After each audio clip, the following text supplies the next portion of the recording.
Hey, it's Rachel from All About Planners. In this video I'm doing a review of the Homemaker's Friend Planner. So this one is a 2-page horizontal layout, but it has a slightly different weekly layout than most horizontal planners have. So let's take a closer look. So first things first, it's a very portable page size. It is about 5.75 inches wide by about 8.5 inches high. It's very light because it just has this thin cardstock cover, as you can see, pretty bendy. It doesn't have any sort of laminate or a hardcover or anything like that, so it's super light. It is still a little chunky, probably about 1.5 centimeters thick with the usual coil binding. Let's have a look at the inside. So it has these different tabs, which I quite like, these little rounded ones. They don't stick out too much beyond the page though, so they are a bit like annoying to grip. They're like a durable cardstock, there's no laminate on them. And then as for the actual planner pages, they will have this like lemon kind of shaded background. I'm not too much a fan of that because I think it's a bit busy. Makes it a bit busier to look at the pages rather than just like a clean blank page. But it is a different theme throughout the planner than just like typical patterns or your boring black and white, which is becoming more and more prominent these days. So first thing, we've got the yearly calendar, you've got a yearly goals page, dates at a glance, and then some space for you to do your monthly planning. And it goes into the dates to remember for the following year. Some blank pages which you can customize however you like. This is what I was talking about with like the image which is in the background rather than just plain white paper. So you get quite a few of those pages, a lot actually. And then we go into the monthly calendars. You've got a monthly goals page, and then the 2-page calendar for each month has little dates at a glance for the last month and the next month.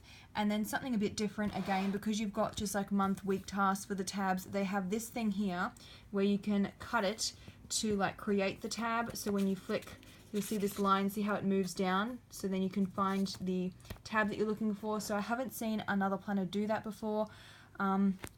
It's a good idea since there's no separate monthly tabs, but of course that would always be preferable to have a tab for each month, but that's a good alternative. It is a US planner, so it has the US holidays printed. You get the typical lined notes sidebar. That is quite narrow. It's only about 1.25 inches wide. So far no split boxes for the days. Let's check. I keep flicking through a few, so pretty typical, nothing changes between the month, the layout's the same. It does not look like they are combining boxes. I've not found one yet. Oh no, they are. So they have combined the boxes into 2, which is really frustrating. So when this happens, I get some white out, get rid of the line, get rid of the date, and then I just restart the dates up the top. Then after the monthly pages, you get another notes page at the back. So just one notes page at the front and one at the back for all of the monthly calendars. You don't get a notes page for each month. Into the weekly planning, you get a weekly goals, and then this is the layout, which is a bit different that I was talking about earlier. So you have the horizontal format, but it has 2 sections for each day. So line space on the left, a little bit on the right, and this menu section. You also get this thing up the top here, which you could put a reminder or a birthday for each day if you wanted to. The menu section is a lot bigger than most planners when they include that have. You could probably fit lunch and dinner in that space. And then up the top, it has this task list section, a little snapshot of the month, and then it's a bit religious. If you're not religious, you can always just cover that up with a sticker or washi tape or something else, like a habit tracking sticker. And you get this task list rather than just a blank notes. And then on the right, it is the days of the week continued. Saturday and Sunday share the same amount of space as one weekday, which I'm not too much a fan of, purely because I have more time on Saturday and Sunday to do things. So I do prefer a full week, a full section for each weekend day. However, you do get that task list up the top.